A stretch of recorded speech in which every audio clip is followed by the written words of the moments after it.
exploring minds through insightful conversation. This is the Ian Scotto Podcast.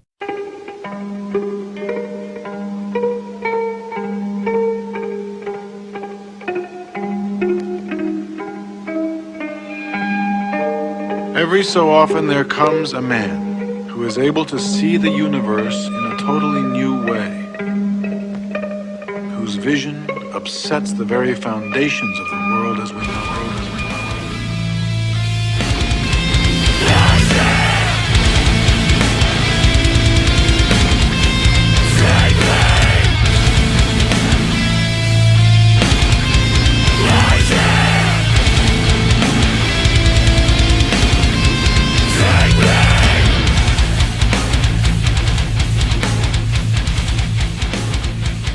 Ian Scotto Podcast. I'm here with Rob Brill. I'm super excited to be talking to him because I've known this guy for a while now. I guess a while. But yeah. The first thing I do want to say, because people are wondering, I changed the Facebook to just Ian Scotto and like the Instagram and Twitter. Reason being, like, I haven't gotten totally into it because I'm not supposed to yet, but I am going to be used for a really big podcast that's, I'm being very vague about it, but I don't want to tell everybody what it is, but when people hear about it, I think they'll be really stoked. So I want those listeners to find me, and just because I'm going to be doing stuff outside of just the podcast. So that's why I did that. It's kind of a pain in the ass because on every podcast I say the name of the Facebook page and all that stuff, and now it's all changed. So now it's on Facebook at Ian Scotto Radio, on Twitter at Ian Scotto, on Instagram at Ian Scotto. But that's kind of like easier, Ian Scotto, instead of just having all this other shit. It's Ian Scotto. So anyway, Indeed. Rob Brill, What's going on, buddy? who's best known in From Bliss to Devastation. You were in Doomsday Morning. You host your own radio show. You want to give a rundown of like everything that you do for everybody and where to find you, all that. All right, so I started off playing music in a band called From Bliss to Devastation. I mean, I was in little like high school bands before that, but From Bliss to Devastation, that was my first real band. Because we just started the Facebook. Yeah, no, you know what I mean? Like, From Bliss, we took a lot of time off. Yeah, and the thing is, you guys had a reunion show not too long ago. That was awesome. That was incredible. Like, it was packed for a band that hasn't done anything in ages. Yeah. And by the way, which is proof of like it doesn't matter if you have 1 million Facebook likes. Like, you guys just restarted the Facebook. If people respect what you do, they're going to come out.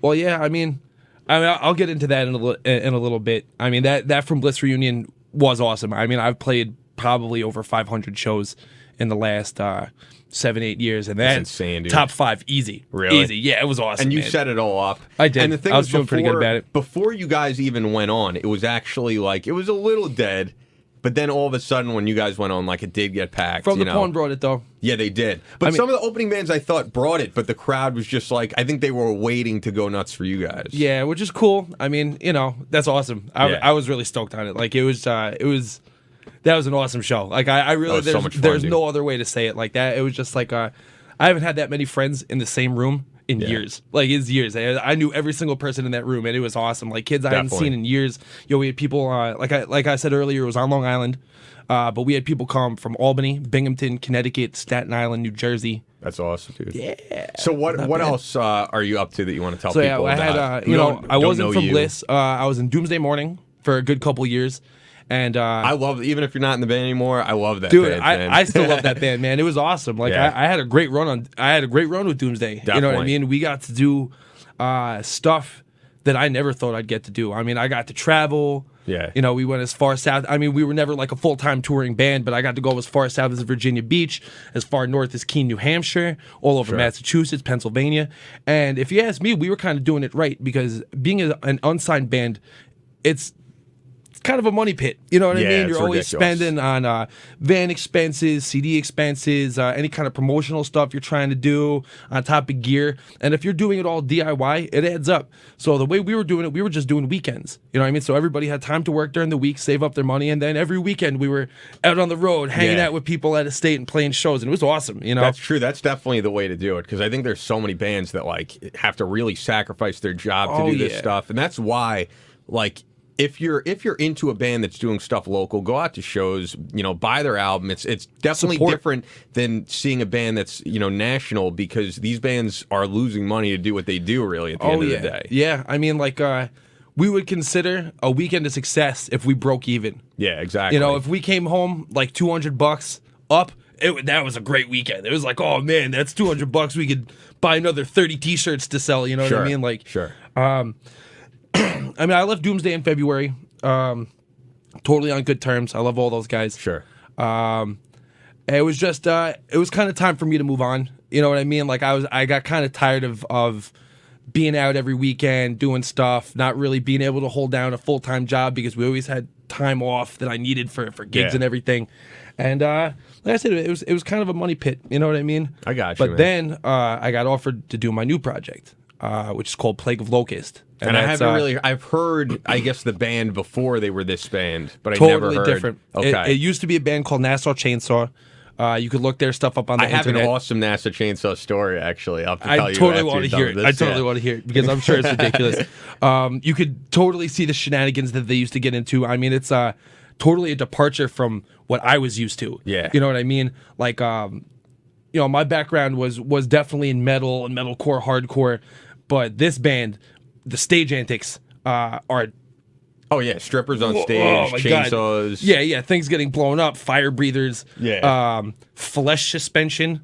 Yeah, that shit's crazy. Whoa, man, that shit is really crazy. Yeah. Like, you know what I mean? Like every time I would play gigs, the most danger I was ever in was somebody like throwing a cartwheel into me if I was playing on the floor somewhere and like protecting my gear. That's pretty dangerous, though. Yeah, but I can avoid that. Because I think people who don't know the scene that you're into, when they think of mosh pit, they think of just like people pushing each other. It gets a lot more brutal. Yeah, it does. Especially in Brooklyn and New York, those shows. Hardcore shows. Like there are shows, and that's the thing, is like a hardcore show is different than a metal show. Metal show, you have circle pits and shoving each other, push mosh, yeah, bro, sweet. We're gonna listen to Five Finger Death Punch and Cruise beers, bro. And yeah, no one really gets hurt, honestly. At the end of the day, I mean, it's different if you go to a real New York City hardcore show. Yeah. Like, I just went out to a show last week for my buddy Timmy's bachelor party. Okay. And his boy set up a whole show. And shout outs to all the bands who was on it. It was a bunch of Long Island and New York City hardcore bands. It was Pressure Drop, Lifeless from Pennsylvania, Line of Scrimmage. My homies in Line of Scrimmage from Brooklyn. They were a band that was going to break up, I think, and then they kind of came back, and they're still doing it. Yeah, man. And it was King 9, these dudes from Long Island that I've known for years and years. They're a new band. They just got off of being on Summer Hate. I think they're doing a whole bunch of other fests. They were on Black and Blue a couple years ago, you know, Black and Blue Bowl. Yeah. And Suburban Scum from Jersey. Also awesome dudes. And these are bands that, like, on the national scale, a lot of people haven't heard of, but on the local scale, they're huge, and they pack out shows. Oh, yeah. Which, like, I think a lot of people, even in New York, don't realize how awesome the scene is here, because they just listen to these national bands, but there are so many sick bands that come out of this not area. for nothing. I like going to those smaller shows. They're fun, man. Over than going to big, packed-out shows at Roseland. It depends, you know man. I mean? It depends on the band. I mean, I've seen some of my best shows at Roseland. Yeah. But I've also seen crappy shows that are like very forgettable. Yeah. And then I've seen shows like we were seeing at the Morgan in Brooklyn. Shout out to Tyler Noble Destro. That's my dude right there. That are amazing. Always books awesome shows at the Morgan. Okay, so my NASA Chainsaw story. Yeah. Because you're a hip hop fan too, which is kind of like myself. And I feel like, by the way, in New York, it's a lot more common to meet people. Like, I love that part about our culture, that there's people who love hip hop that also listen to Slayer. Dude, I listen to everything. But I feel like when you go outside in New York or New Jersey, it's like you're either a metalhead or you're into rap. And I think here it's very common to meet people who listen to Nas, but also listen to, Metallica. Well, I mean, hardcore and hip hop have always kind of been in a similar vein, in a sense, here in New York. It's also rebellious music at the end of the day. Yeah. Like it's music that your parents are like, what the fuck are you listening to as you're growing up? I always felt like, and so I think that's kind of why it works that way. But anyway, so here's my story. Since you're into hip hop, you'll be familiar with Gore-Tex from Nonfiction. Yeah, of course. He was playing a show in Poughkeepsie that he was headlining, and my boys Reservoir Dogs were playing that. So it was a lot of hip hop groups and rock groups, like metal, hardcore type stuff. That's awesome. All at what's it called? The Chance in Poughkeepsie, and also the great Loft. venue. So there would be bands on stage at the Loft, which is above, and then on the main stage at the Chance.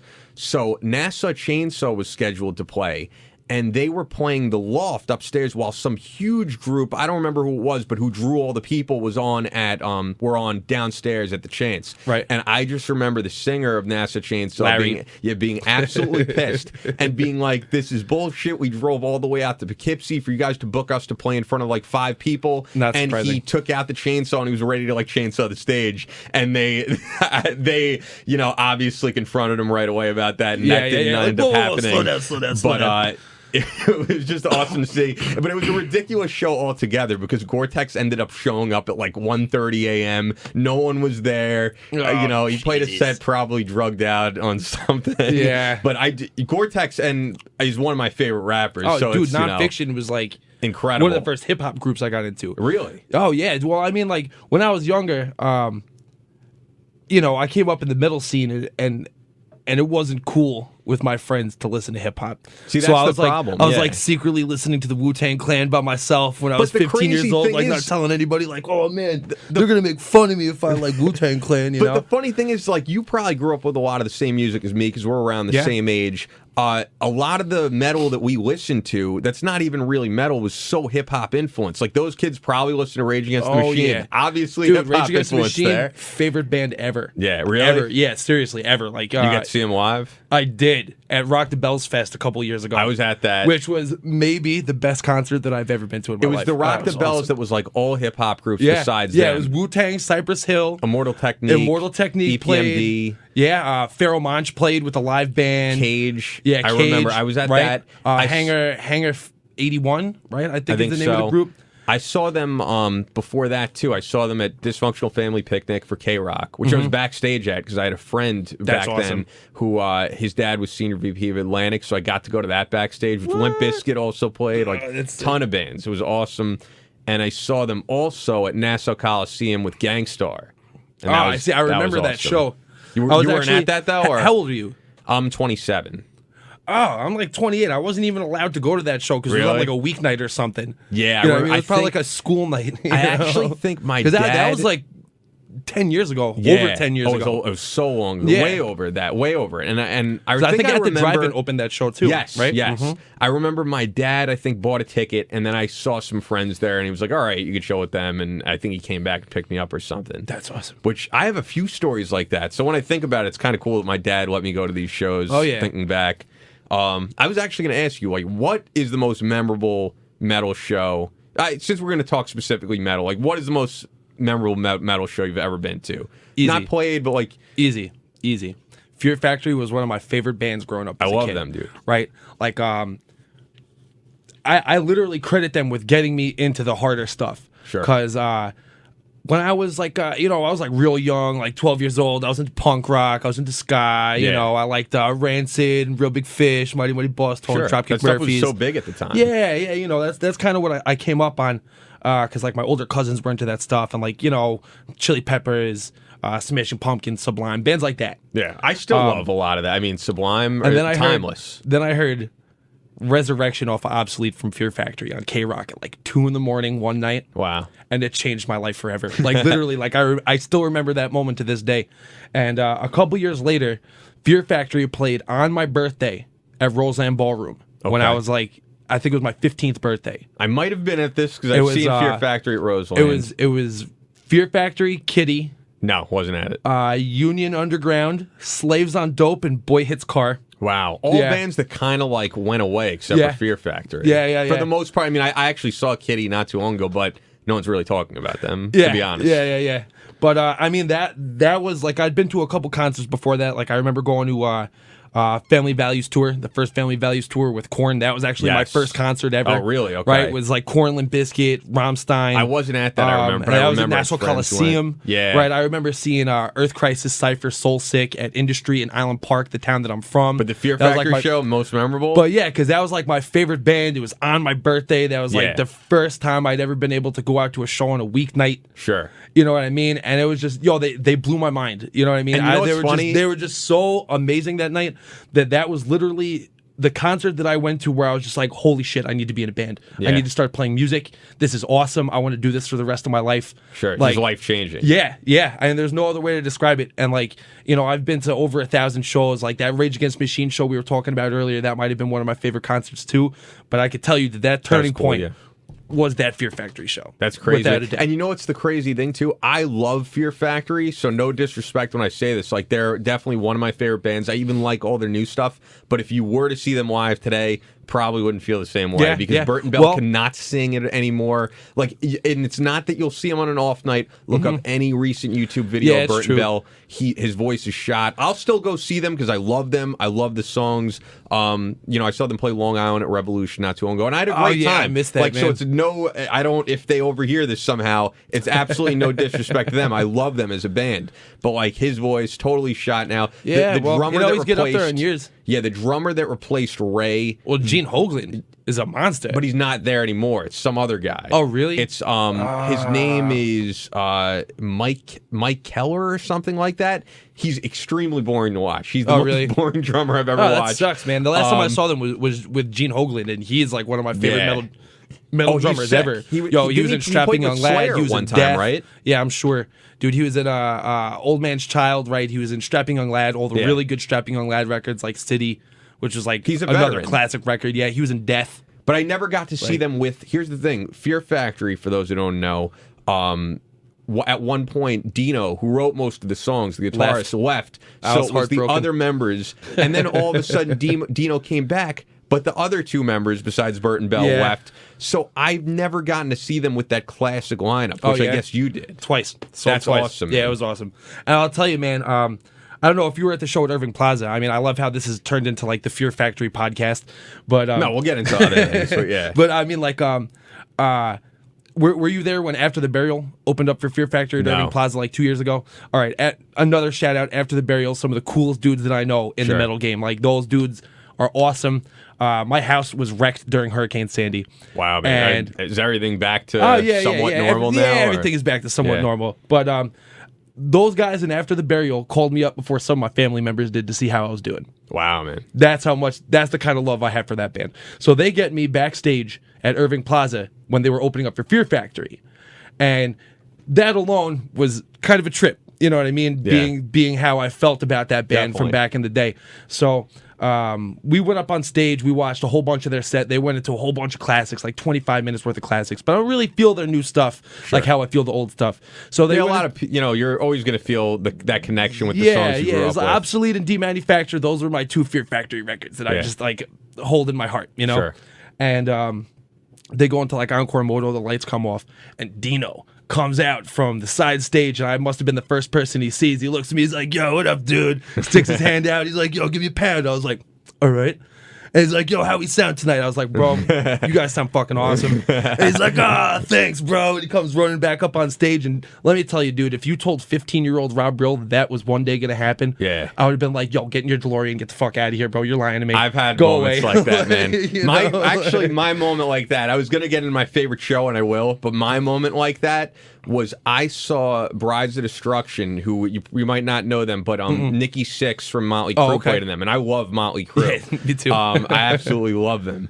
So I went to go see Brides of Destruction when I was probably like 17, because I remember a little before I was going to go to college, and my friend Jay went with us, who I knew from camp way back in the day. He was like an older metalhead, so he brought me to see them in Jersey, and he was like, yo, you want me to get you a beer here, man? It was at Starland. And I was like, I don't know, is security going to kick me out? He was like, no, they're cool. So he hands me a beer. I take literally one sip, and I looked like really young at this point. It was obvious that I was not 21.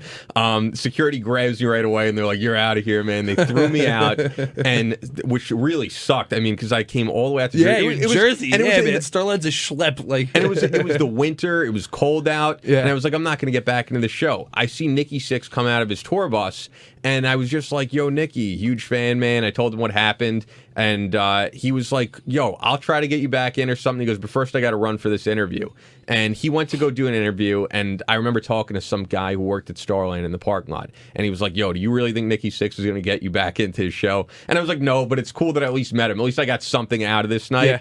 He came back out from doing the interview, handed me a backstage pass. He was like, "Go have fun, dude." What? And I'll Yo, always that's remember that. sick. That's awesome, And man. just like a couple years later, I got the Dr. Feelgood logo tattooed on my back. So Nice. if anybody ever Nice. asks, like, what did Motley Crue ever do for you? Like, the fact that he did that was one of the coolest things. Yeah, dude, that's awesome. Yeah, it's yeah. so memorable to me, and I still love their music. Like, to me, their music is so fun. It's just an era that, like, it's that 80s era. Yeah, it's the party rock. There needs to be more bands in metal nowadays like Motley Crue. Sure, and they're not Less even bands like Asking Alexandria, more bands like Motley Crue. Yo, we'll get into like all that of like what exactly is metal today, because there's a lot of like different bands that are out that people will be like, this isn't metal, but yeah, we'll talk about it. But yo, so most memorable show for me, I'd have to say, was Nassau Coliseum. I was probably it wasn't memorable at the time, but looking back, it's like the fact that I got to see this is amazing to me. So it's probably like not even 16. I was probably 14 or 15 at the time, and somehow I was able to go with some other kid I knew from school.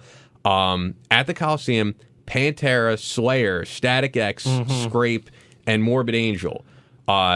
Incredible. I mean, I'm one of the few people my age who gets to say I saw Pantera, because that's the last tour they ever never did. going to that show.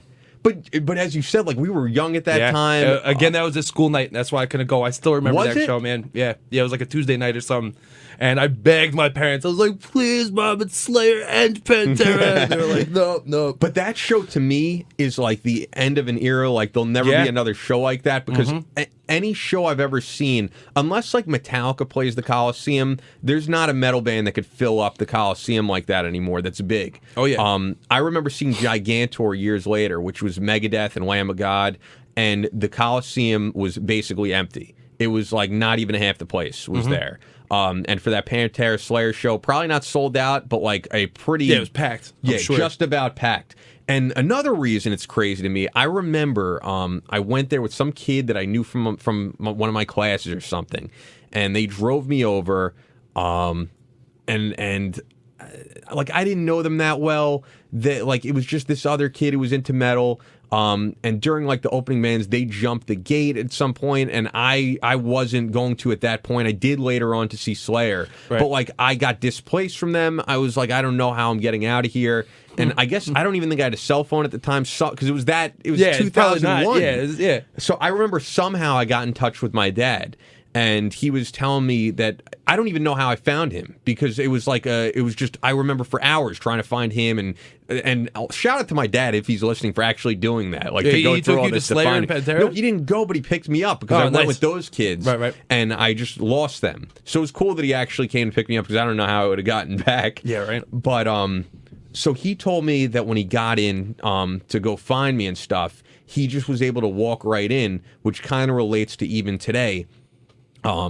He was saying, like, it was a pre 9/11 world. He always thinks back to that. He was saying how, like, you could just walk right into the venue, find you. He's like, it's not like that today. Like, they check everything. And I was saying, like, you today coming into Sirius XM, where we're recording this and everything, they check your bag. It's a totally new world. So to me, that show was like a few months before 9/11 happened, which also ended Pantera. So Yeah.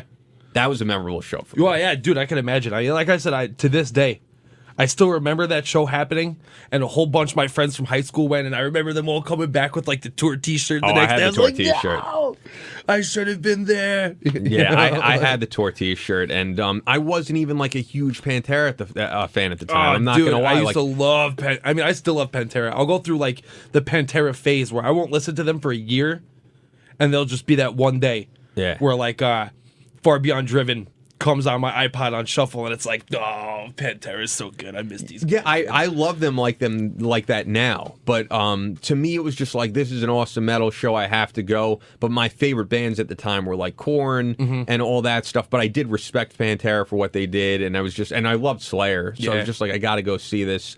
And it's awesome that I got to see them right before the end of everything. Yeah.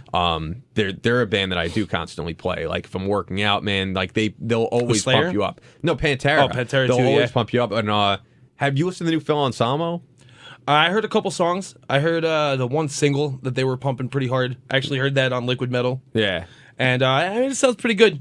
It's similar to Superjoint Ritual. I feel love like, Superjoint Ritual. I did too, and they get hated on a lot. I don't understand why, dude. I saw them at CBGB's one of the only, probably like the only small venue tour that they did. Yeah. It was at CB's, which was like one They of my. filmed that if it's the They same did. show, because I Yeah, have they a did. DVD of that. Yeah, I'm all over that DVD. I'll have to You watch it watch again, and look man. for me. Me and all my friends are all over the place in that That's DVD. awesome. Because I mean, I remember seeing the ad for that in like Revolver, like Hit Parader, one of those like metal magazines back For then. the album, you're saying? No, for the DVD. Oh, okay. You know, and they're like, oh, the world's most ferocious metal band, the world's most legendary venue. I was like, holy shit, bro! I was at that concert. Like, what are you serious? You know Yeah. what I mean? Because You the didn't show, know they were filming? Nah, well, Yeah. dude, the way CBGBs used to work is they had a bunch of cameras in the venue, and you used to be able to pay to watch the shows over the internet. They were one of the Okay. first venues to do that. That's So they pretty used cool. to tape everything. And I think if you were a band, you were also able to buy the footage off of them or whatever.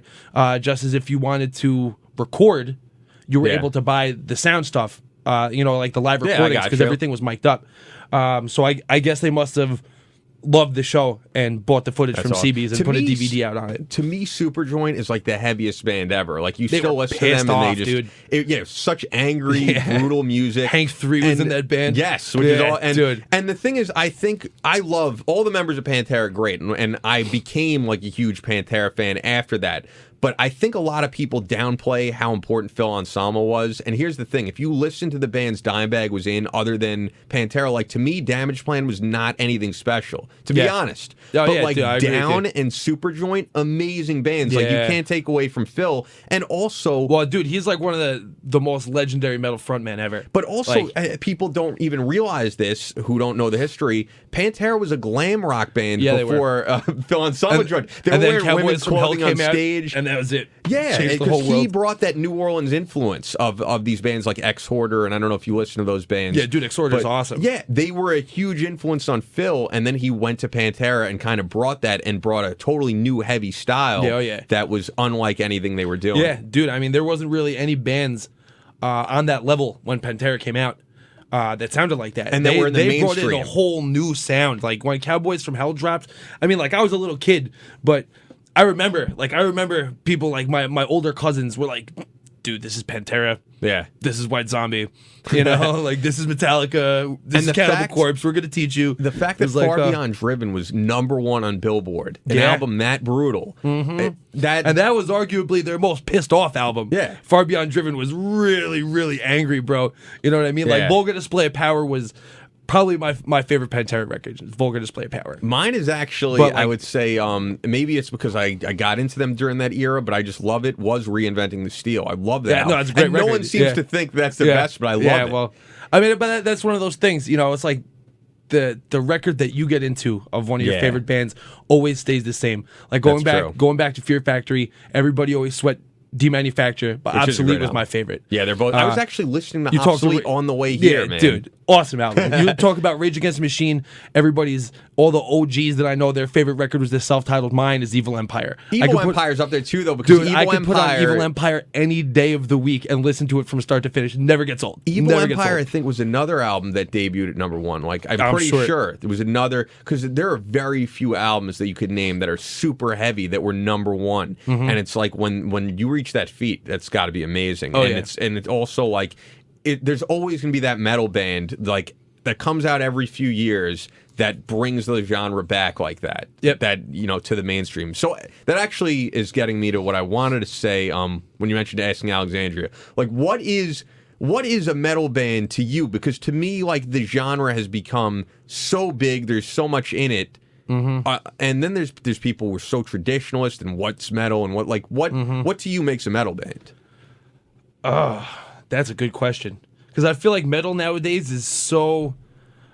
Like, 'Cause I think a the lot of genre of metal has been broken down so many different ways. Like everything is like, it's deathcore, this is yeah, it's like, mathcore, this is death math, groovecore, degentcore. It's like, it's all metal. It's all metal. Is it You know though? what I mean? Like, yeah, but is Asking Alexandria a metal band? I personally, I'm mean- not gonna lie, I like a lot of their stuff. Like, I hate that band. Really? Oh god, I hate that band.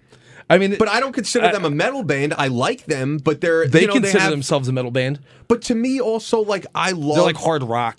But I passionately love a band like Amur. I honestly, I don't care how hated on they are. They're a great band to me. They're not a metal band. Like, to me, none of that. To me, metal. Well, I would say Amur is kind of new metal.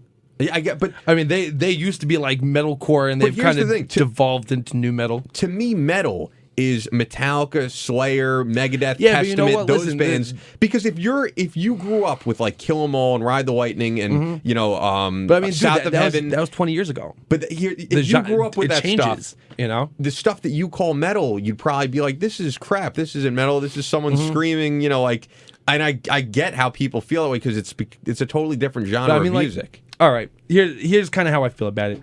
It is all encompassing. It's metal in and of itself is just angry, pissed off music. Yeah. Like that's what metal is. If it's not punk, it's metal. You know what I mean? Like hardcore's got influences of punk and influences of metal. Sure. But yeah, also bands that people consider hardcore today are nothing like Andrew Wilkow, who I work with, loves hardcore. Like I don't know every band that he's into, but to me, like bands like Sick of It All, that stuff, Life of Agony, that's hardcore. The bands that call themselves hardcore today sound nothing like those bands. Yeah, but dude, listen, music is ever evolving. I mean, listen, you listen to hip hop. Yeah. And even, you hear people talk the difference between hip hop and rap, but there are a lot of legit hip hop artists that are out nowadays too. And the stuff that they're putting out is different than the stuff that was coming out in the late 80s. Sure. You know what I mean? Music is ever expanding. It's always changing. If people were putting out metal records 20 years later that still sounded like South of Heaven from Slayer, nobody would give a shit anymore. Yeah. It changes. It expands. Sure. Anytime that there's a new element brought in, like Between the Buried and Me is a great example. Like that band, the stuff that they're doing inside the genre, like they're metal, but like their last 3 records, Colors especially, batshit crazy. Like they're all over the place in the spectrum of they pull everything in, but they're definitively metal. I wouldn't call them anything else. You want to call them progressive metal. And that's what I'm saying. Like, because the genre itself has expanded so much, there are all these subgenres now. There's stoner funeral doom and degen mathcore and deathcore doomcore. It's like it's all metal. It's all metal. Yeah, you know what I mean? There's 2 groups of people, though, that I can't stand, I guess, in this scene. There's the people that are so traditional with, or like, if it's not, the big 4, like Metallica, Slayer, like if you played them a band, those like dudes are your dinosaurs, band, though, man. But if there's even young people like that, though, who if you played them a band, like, let's say, from Bliss to Devastation, like your band, they'd be like, this isn't metal, this is crap, and they would never want to listen to it.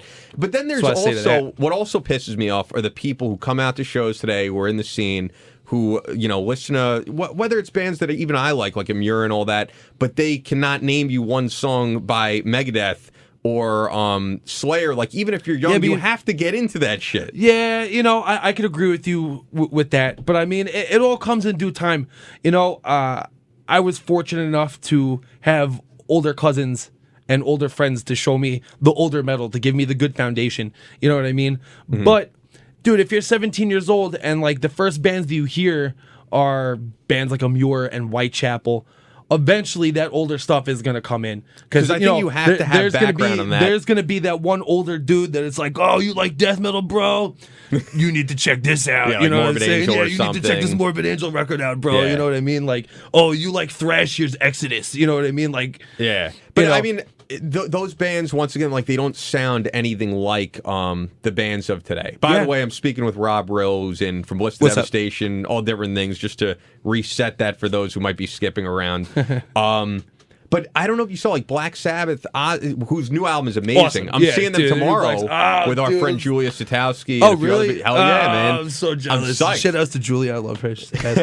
Me and her, we're going to see. We're gonna go see Daughters. You remember that band, Daughters? Like, I've that heard really them. crazy grindcore band. They're doing a reunion after not playing for years and years and years down in Rhode Island. Sick, man. Yeah, But, September 13th. I'm pretty stoked on it. Nice. But with Sabbath, I was going to say, now that they have a new album out, they've been doing a lot of interviews and stuff, and I saw a quote from Ozzy that was like, I don't get a lot of these bands that credit us as an influence. Yeah. Because he was like, we had a bluesy sound, we had a hard rock sound, and he was like, a lot of these bands today, to me, just sound like some guy screaming into a microphone. That's what he said. But I kind of get that. Like, I love Black Sabbath, but, I know a band like the Acacia Strain says they were influenced by Black Sabbath. They've done covers of them, but it doesn't sound anything like Sabbath. I mean, I feel like a lot of bands, they they say that they're influenced by somebody, which basically to me says that they grew up listening to them. Yeah. It doesn't necessarily mean that it influenced them musically. Sure. Because, I mean,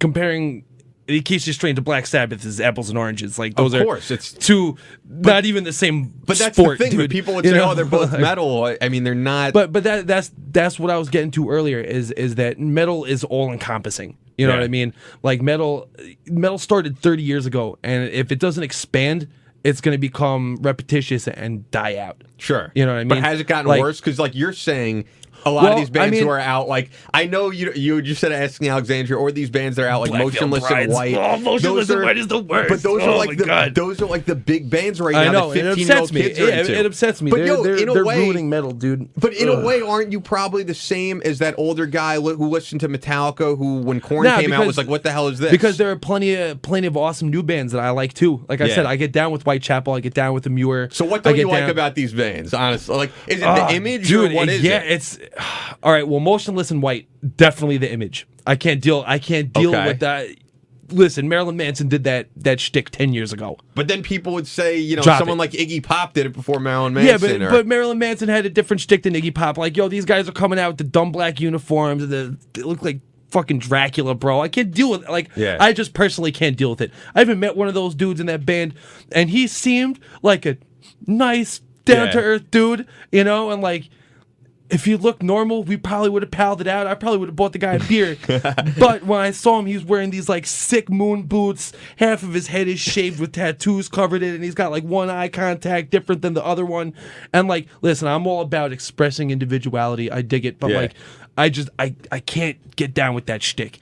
It's like black metal. Like I appreciate black metal. Like I appreciate bands like Mayhem and Immortal. Like those guys really set groundwork for a lot of the newer bands that you hear, whether they want to admit it or not. But it's just that shtick. I just can't get into it. You know what I mean? Like I can't get into the face paint, the bullet belts, the tight leather, everything. Yeah, I mean, but image is, like, because people might see a band like bands that you're in, or bands like a Muir, and they might be like, these guys don't look like metalheads. They look like kids who listen to hip hop. Cool. Like, yeah. Well, you know what? That's all right. I accept that. Listen, if you can't accept that part of being a performer, then what are you doing? Yeah. You know what I mean? Like there's always going to be criticism. I always personally came from the mindset of just do what you want to do, and if people like it, awesome. And if people don't like it, who cares? You're having fun. Nobody gives a shit. Here's what I was gonna say though. It bothers you when those bands dress like that. But you said you could get down to some Motley Crue and all that. They wore women's clothing on stage. But that was hilarious. It was just hilarious. Like dude, and Motley Crue, it wasn't just they're legendary too. Yeah, dude, it was their Motley Crue had swagger, bro. Yeah. Like, yo, those dudes were party animal fucking psychopathers. And like, Black Veil Brides and these bands are kind of just rehashing the same exact thing they did, but with different music. They're not really like that, you know what I mean? Like, all right, good Asking Alexandria story. I was at the Paramount. My homies, I was at that show. Yeah, I know you were there, backstage. Right? Whitechapel, Whitechapel opened up for them. And it was and we'll get into this, but it was a funny mix of a crowd because like there are real metalheads there to see Chimera, or I Killed the Prom Queen. Those bands are way heavier. And then you have like the 16-year-olds there to see Asking Motionless and White and Alexandria. Asking Alexandria. Yeah, exactly. That was where I met the guys from Motionless and White. Yeah, it was the same time. So I was. All right, I was totally jacking the Asking Alexandria guys, Coors Lights, you know what I mean? And like, they didn't even say anything to me about it. Like, I was doing it right in front of them. They didn't even say anything to me about it, but they were giving me like these dirty looks, and it's like, that's not metal. The guys from Motley Crue would have punched me in the face, and I would have accepted it. You know what I mean? Like, I'd be like, all right, Tommy, yeah, I guess I deserve that, bro. I'm sorry. And they're just like, sitting there like, oh, I can't believe that guy's taking our beer. But you think it's also? Are you bitter that they're like a big band doing what they? No, I'm not bitter at all. Because I think I'll say this, man. Because Muir is a huge band. Those guys are my homies. I've known them forever. I was just about to get into that. They have toured all over the world. They've gone to Israel, the Far East, Russia, Europe, South America. And I remember when Muir was opening up for my homies' bands in 2005. Yeah, like From the Pawn, and they have transcended everybody else I know, and I have the utmost love for those dudes. Jesse Keetive, their guitarist, I've known him since before Muir even existed, and he has stayed the same dude since day one. Here's the thing, and I have a ton of respect for that. It doesn't matter how big you get. It's that I don't know. It's I remember in like 2004, people talked about like 2004, 2005-ish, I guess you would say. I don't remember exactly. But they were a band that on Long Island like were very respected, and people like them like that were into that scene. That you would see Amir t-shirts everywhere from actual metalheads and stuff. I didn't even get into them then. I knew of them. Like I knew they played shows at Medicine, like venues that I played, you know, doing hip hop stuff, Hall. like tiny places. And they like now all of a sudden, because they're huge, I think there's a ton of people who just lost respect for them somehow and are jealous that they got huge. And they're still making great music. Like to me, Speaker of the Dead was an awesome release. I love it. Dude, there's always going to be haters. There's always going to be haters. What is it though? Why do they have more haters than any band I've ever seen in my life? Like people just love to hate Amir, and I personally am a huge fan. Well, to be perfectly honest, I think a lot of people like to hate on Frankie. Yeah. I mean, I love Frankie. Frankie's but then an there's awesome also dude. the people that are like, this music's not technical. They never were technical. That's not what every band has to be. You know, and that's the problem is you're, like I said, man, you're always going to have haters. It doesn't matter what you do. And it doesn't matter what kind of genre of music you're doing. There's always going to be that group of douchebags that are just like, yeah, well, you know, I had their original EP back in the day. I bought it off them, and like we used to hang out and give each other high fives and stuff. And like now they're big, so I couldn't give a shit. It's like that hipster mentality. I hate that. I hate it. Me too, man. You know what I mean? It's like, dude, listen, you like what you like. It doesn't matter if it's cool or not. Yeah. You know, you listen to what you listen to. I mean, dude, like I said, I listen to everything, bro. I listen to metal. I love hip hop. I love indie rock. You know what I mean? My iPod right now, I got everything from James Brown to Washed Out to Slayer to Pantera to Wu-Tang Clan to Mobb Deep. I have it all because I just like music. Same here, man. You know what I mean? It doesn't matter what it is. Music makes you feel a certain way. You're gonna like it. Yeah, I don't know how anybody personally, like I always say, can always listen to metal. I'm not always I can't in the mood do for that. that. It makes me go fucking nuts, man. I want to listen to something that's a little soulful. Like you're all over. Like music is supposed to reflect emotions and stuff like that, and I am not always in the mood for that stuff. Yeah, you're just not always pissed off. Yeah, you know? exactly. But you know, like I said, it's just there's always going to be haters, and it's the more successful you get, the more people are going to hate on you, and eventually, it's just how it is. Eventually, those bands will, like the people who just cling on because it's the cool thing at the time. Those people will go away, and they're eventually going to play shows that are much smaller to their immediate crowd who digs what they do. And every it happens, now and again, dude, there's always that arc with music as well. You know unless it's timeless, like Metallica will always be playing sold out shows, but for the most part, that doesn't happen. I love going to see these shows of bands from the 80s. Like I'm shameless about it. You could see Sebastian Bach. Exactly. I love hair metal and all that stuff. And Wantua. Yeah, and the people that are there, like the older people that are there, are people that stuck through that music. They weren't there because it was trendy or because that's what cool at the time. They love that music, and even when it was uncool, they're still gonna blast that. And like you have to have respect for that. I feel like. Oh yeah. I got to see Janie Lane from Warrant before he died. That's at awesome. Mulcahy's with a tiny crowd there. But to me, it was cool just observing like who's going out to see Janie Lane from Warrant. Right. Like it was just cool to see that there's still people out there for them, and some of those small shows are the most memorable shows to me. Oh, totally, dude. Absolutely. I mean, like hip hop. I just saw Cannibal Ox. You know Cannibal Ox? Yeah. I saw you were posting about them. And Vortal Mega, dude. I saw Cannibal Ox in a room with 40 people out on Long Island, out by Stony Brook. And to give you an interesting contrast of where they're playing next, they're playing Webster Hall August 3rd. Oh wow. You know what I mean? And I saw them in a room with Where at Webster Hall, though? Because Webster people. Hall has all those rooms I think it's probably the downstairs, but even then the downstairs caps off at like 600 people. You know what I mean? If they get that, but I mean, this was just like, I've been listening to Cannibal Ox over 10 years. Yeah. You know what I mean? I've never seen them before. Cold Vein is maybe top 5 hip-hop records for me. You know? It's just something about that album. LP production is freaking crazy. I love LP. He's one of my favorite producers. And seeing him in this tiny little room where I was literally face to face with these dudes, you know what I mean? It was awesome. Those to me are like the best shows. Yeah. You know, I remember seeing Burnt by the Sun is like one of my favorite metal bands too. Mm-hmm. And I remember one time, probably one of the first times I ever saw them, I saw them at this VFW hall out on Long Island, and there was like a 1.5 foot of snow on the ground, and there was maybe like 40, 50 people there tops. Yeah. And it was in your face. It was like going to shows at ABC No Rio. You remember ABC No Rio? I actually don't. Really? Where was that? Yo, it's like right off of the Williamsburg Bridge. I don't think I've ever seen a show there. Dude, ABC No Rio is like this goony squatter punk rock hardcore place that was like I think right off of Houston Street, if I remember correctly. And it was like, this was one of those places where, like, you know, if you caught a band, they were in your face. Yeah. You know, there was just no escaping it. Like, I saw Horse the Band there back in the day, which was insane. That was like right off Hellfest 04, and they blew up off of that. That was like packed out. I just recently saw Life Once Lost, Locked in a Vacancy reunion, and All Else Failed. Nice, You ever hear man. All Else Failed? I've probably heard the name at some All point. Else Failed, that's another one of my favorite bands, like super high energy, emotional hardcore from Philly. Sick, These man. guys were amazing. And this was their first time in New York in like 5-6 years. And yo, they played for 80 minutes. 80 minutes to the point where the singer couldn't even sing anymore, and he was just giving the microphone to people in the crowd, like, here, you take this one. Yeah. You know what I mean? Like, those to me are the best shows. Yeah, sometimes You it's know? not even about how good it is musically. It's the energy. It's all that stuff. Totally, so, dude. I'm sitting down with Rob Brill once again from a lot of things. Yeah, from Bliss and Devastation, Doomsday Morning. Like I said, the new band Plague of Locusts. Yeah, which people got to check out. Yeah, dude, I'm really excited about Plague of Locusts. Plague of Locusts is we're a 3-piece instrumental. Not to mention Black Sabbath, but like Black Sabbath. When we That's say cool though, Sabbath man. is the influence, Sabbath is actually an influence. Well, You know what I that's mean? awesome. Like you could hear Sabbath riffs, not ripped off Sabbath riffs, but like, you know, big influences are like Soundgarden, Faith No More, Mastodon. Mastodon's man. big influence. Even Young Widows, Boris, bands like that.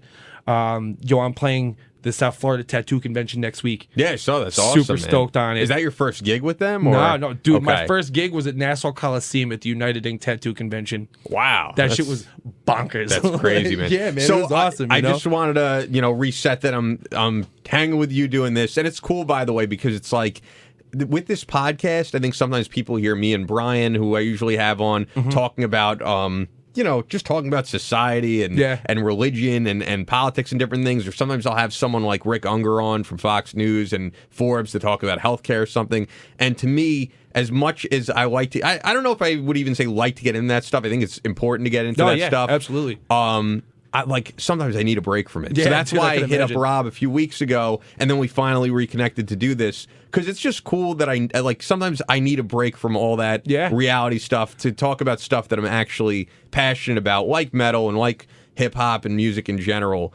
So the one thing I wanted to get into that we haven't so far is that you have done your own radio show for a long time. Like, what's been your experience with that? How'd you get into that? Well, I got into it. It's I actually still do it at a college. Surprisingly enough, I haven't gone to college Even though you there graduated, in 5 years. Yeah, I just I've gotten kind of because we were discussing. I know you said that you came up at Hofstra. Yeah. Hofstra has a set program list. You know what I mean? And people just come in and out of those programs that have already been established. The way Nassau used to work is they would get you started in like either doing the news or the retro mix, which is like, the hits from the 70s, 80s, and 90s, if you did well, they would offer you your own show. So I got started there by doing the news with this guy, Steve Pellegrino. I know someone named Steve Pellegrino. Yeah, he was from Long Island. Did he go to Hofstra? No, he went to Nassau. All Big right, different dude, guy. long black hair, Nah, super different metal, guy. love typo negative. Okay. All right, so me and him, we started doing the news together when I first started at the station. And, we hung out one day after the news because he was wearing a typo hoodie the first day I met him. I was like, oh, you like metal? I like metal. That's awesome. You know what I mean? Yeah. And, we started talking. We liked a lot of the same movies and TV shows and music. And after a while, he got offered to do a metal show. You know Sure. what I mean? And he was like, dude, you got to be my co-host. Let's do this. I was like, absolutely. Because that was the whole reason why I signed up Yeah, exactly. to do radio, was to do my own metal show. Because, I used to listen to SOU all the time. Sure. WSOU and a lot of over people at Seton Hall. in radio came up from that station. It's such a respected station. Yeah, you know what I mean? And, I always used to listen to the metal show on that and the Aggressive Edge on Hofstra. Yes, I hosted that at one point. Yeah, man. Dude, I probably called you before I knew you. That's very Not for possible, nothing. man. Very likely. And so I got the opportunity to do the show when I was in college, and then eventually Steve moved on, and I was blessed to continue doing the show. Yeah. And for the last 5 years, I've been doing it. And it's got You know like what I a mean? following, right? Yeah, it's got a pretty big following. For a while, we were doing podcasts, but that kind of fell off because once I got into Doomsday and we were traveling a lot, I had less time to dedicate to the show. Sure. You know what I mean? Just because, it's not really flexible. Like, I go down there a certain time, I do it, I pre-record it, and then it airs. And, they cut some hours back, so there's less flexibility to get down there. So once that happened, it was harder to do it consistently.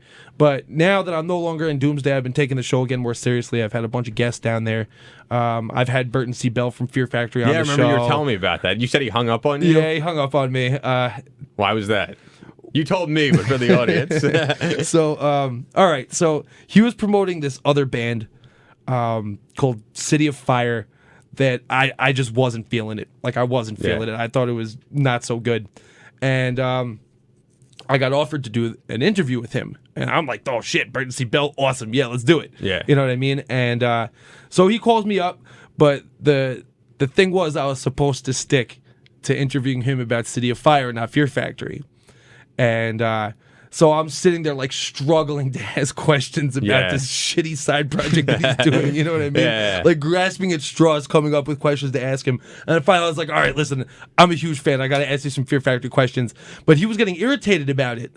And like the more and more, I don't get why that is though. It's a legendary part of his. And like, was Fear Factory on hiatus at the time or something? You think he was bitter about it? Or? They had another record out a couple months before that. So I don't know. So the more irritated he got, the more I started pulling the Chris Farley from Saturday Night Live bit. Dude, do you remember the one time you did that? That was awesome. I'm having a laugh about it. And then finally I asked him, I was like, yo, man, so, dude, do you remember the time that your song was in Mortal Kombat with Johnny Cage fought Scorpion in the pit? Yeah, that was awesome. And he was like, yeah, I gotta go. And he just hung right up on me. Oh, man. I mean, it was kind of funny, like, Yeah. But, you could check out the show if you're interested to hear what I do. It airs Saturdays at midnight Eastern Standard Time. Definitely. I'm sure most of you are not going to get it in the broadcast radius, but you go to ncc.edu/WHPC, and it streams every Saturday and every Wednesday from midnight to 2. That's awesome, and, man. we were talking about all the genres. metal shows get like put on that midnight time dude, slot. I wanted that midnight time slot because I didn't want to go up against the Aggressive Edge. Yeah. I was like, yo, give me Saturdays because the Aggressive Edge is Monday through Friday. And I think Aggressive Edge moved to like even a later time slot. Oh, yeah? But the one thing about that later time slot that was always good was that you knew not everyone was listening, like at the station. Dude, because I get away with murder. Exactly. I love the freedom of this podcast, but to be able to like even curse on here, like it's a completely different monster when you're doing terrestrial, because going through your head the entire time is like, should I say this? Don't curse. Don't curse. Yeah, and then you have guests on. Oh yeah, and then that you is have the to hardest, tell them, dude. Do you know the band? Do you know they're a rap group? They were called Bless the Nation.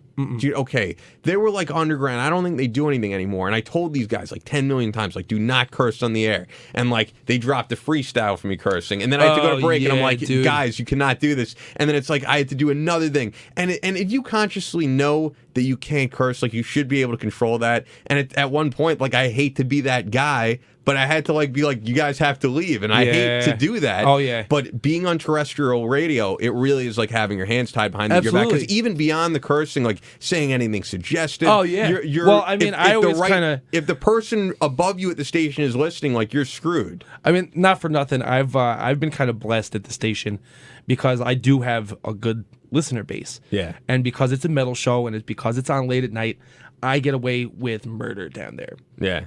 I mean, like, basically my rule is if they can't say it on Family Guy, I can't do it.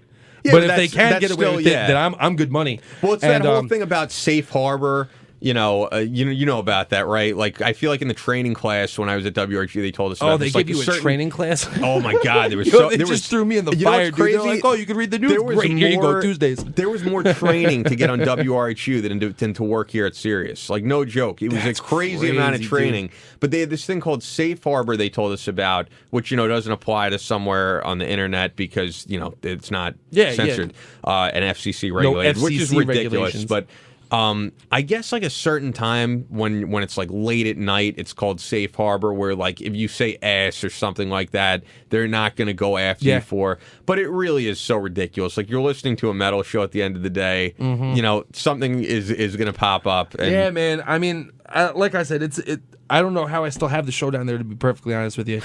I mean, like, there was a while where I was like trying to push the limits of what I could get away with down there. Yeah. Like I've mellowed out over the years, but like pretty much right when I first had this show to myself, I was just like, oh, let me see how far I could push the envelope here, just because I could. You know what I mean? Sure. Like, I think I went through that phase too. At one point. I couldn't help myself, man. Anybody Like, who's kind of creative has that dude, phase. Yeah, I was bringing bands down, asking what their like raunchiest tour story was. You know what I mean? That's great, dude. Like, oh my god, yeah. I mean, I can't even like talk about some of the stuff that we did there because it would incriminate people. And yet this is uncensored, so that's it would just. I don't want to incriminate anybody. You know what I'm saying? It does.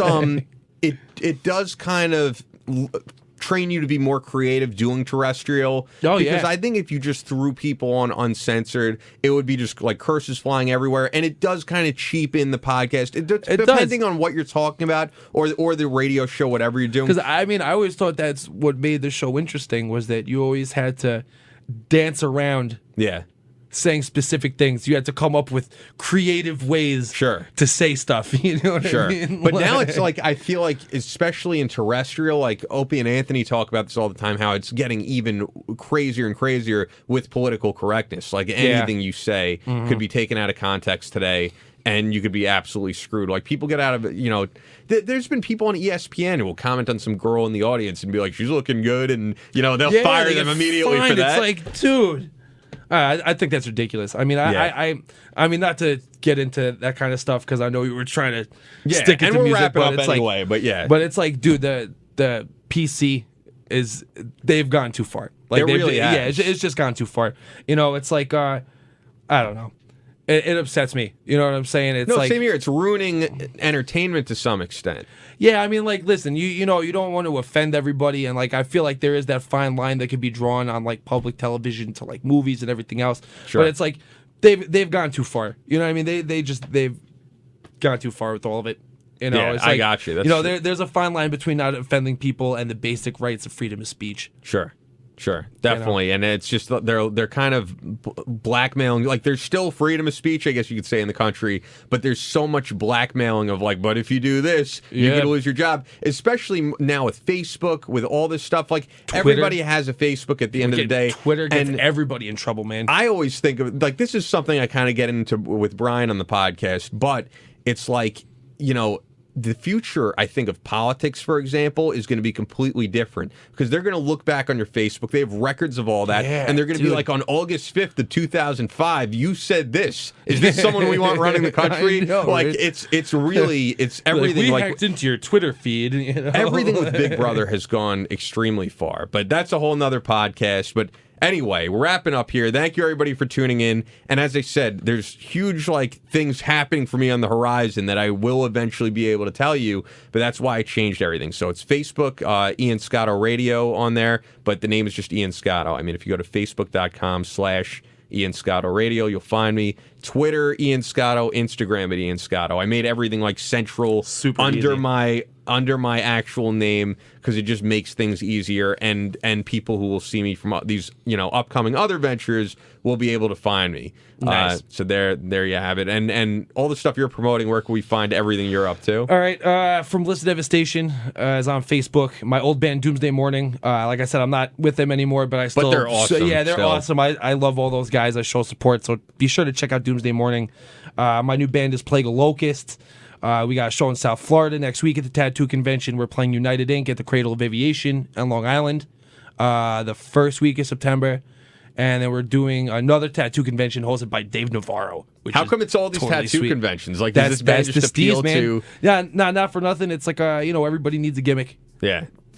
Dude, you're not even tattooed though, are you? I got one tattoo. Oh, all right. But I like playing in the band, and like it's so far out of my comfort zone. Yeah. And like I know we're trying to wrap it up, but like as a musician, it's sick to be able to, at the end of the day, it's awesome to be able to have 3 different records that sound completely different from one another. Yeah, man, and that's your legacy. Yeah, dude, that's something that I could be proud of, Awesome, man. So, Plague of Locusts, we got a new record coming out soon. It's in the middle of being recorded. Should be out by the end of the year.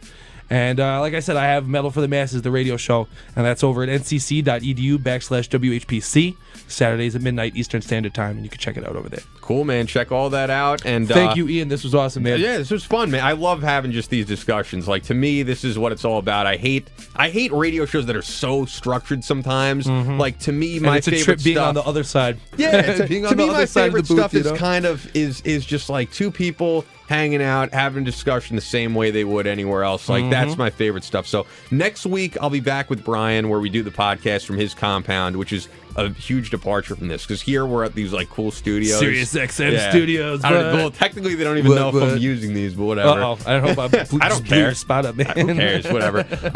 I do the podcast with Brian at his house that we call the compound, and it's like these $100 mics we bought on like a stack of CDs. Nice. So you're doing it like Bill Burr does it, man. That's cool. Yeah, exactly. So every 2 weeks, like, you kind of switch it up into something totally different, and I think that what I do with Brian appeals to different people, just like what you do. So I'm trying to grow the audience by different things that I'm into. So that's an awesome idea, man. Thanks again, everybody, and we'll be back here next week. Every Monday, new podcast. Okay.